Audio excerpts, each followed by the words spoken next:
Good evening. I'm Judd Dunning. Welcome to KABC's new weekly show, Unapologetic. Our 3 to 5 minute weekly combustible news you can use, mostly to get called pro-Putin for being white, remaining critical of Joe Biden, and thinking rationally.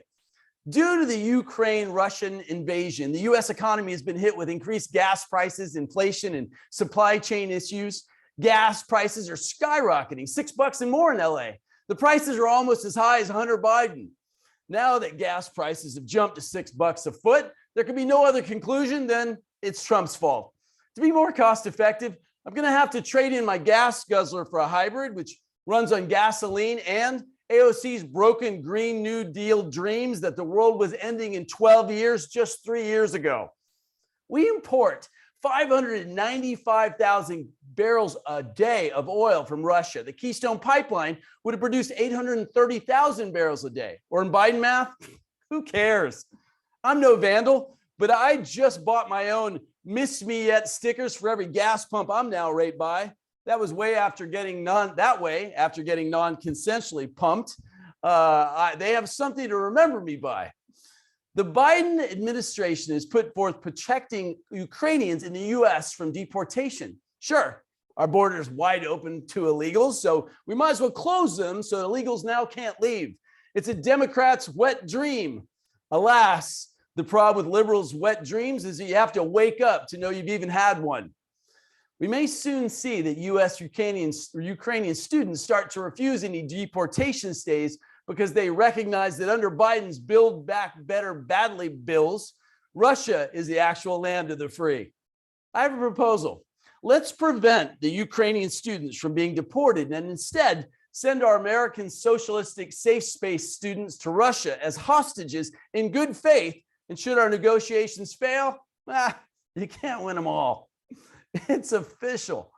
49% of voters rate that Biden's handling of the Ukraine as poor. 31% of likely U.S. voters gave Biden an excellent or good rating for how he's handled the Russian aggression toward Ukraine. The dead always overwhelmingly support the Democrats. Somebody should tell the Democrat teat-sucking media that illegals don't count.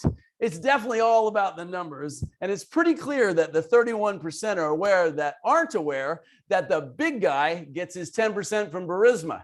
All I know is that the other 69% can't wait for the 2024 elections for a president that actually will be voted in.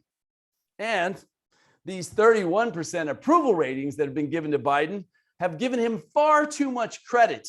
It comes with the inherent assumption that Biden has actually done something. The CDC has significantly eased pandemic mask guidelines last week. All I have to say is finally, those capable of thinking for themselves can make their own decisions. You'd almost believe we live in a free republic. I'm in no rush to throw my mask away. I hear Fauci is working on a new variant. Why does my body, my choice only count when Democrats want to kill their own ugly babies? We never needed masks to begin with. You can't catch COVID when you're setting fire to Popeyes with 500 other people. Meanwhile, in an unrelated story, the U.S. general IQ consensus is now the lowest ever recorded, mainly due to oxygen deprivation. Biden nominated Judge Ketanji Brown Jackson to the Supreme Court. Out of the 20 Black women considered for the Supreme Court, Biden chose a Black woman. Astonishing and fearless. Whatever happened to merit? You know, I don't know what all the ruckus is about. After all, Judge Jackson passes all of Biden's requirements with flying colors, Black and woman. I'm personally upset that he didn't select Oprah. She was in the movie Color Purple. I mean, whatever happened to merit? This nomination gives me hope that one day I may be appointed to a seat in the Supreme Court, not based on the experience of my life, but on the merit of my melanin. I appreciate Biden's interpretation of MLK's grand speech when he eloquently stated, "We're not to be judged based on the content of our character, but the merit of our melatonin." This ad brought to you by Coppertone. Thanks for coming to Unapologetic, our war on behalf of free speech. And more importantly, never forget the words of the great George Washington before he too gets canceled. If the freedom of speech is taken away, then dumb and silent we may be led like sheep to the slaughter. God bless you. God bless America. And God bless the still partially free internet and AM radio.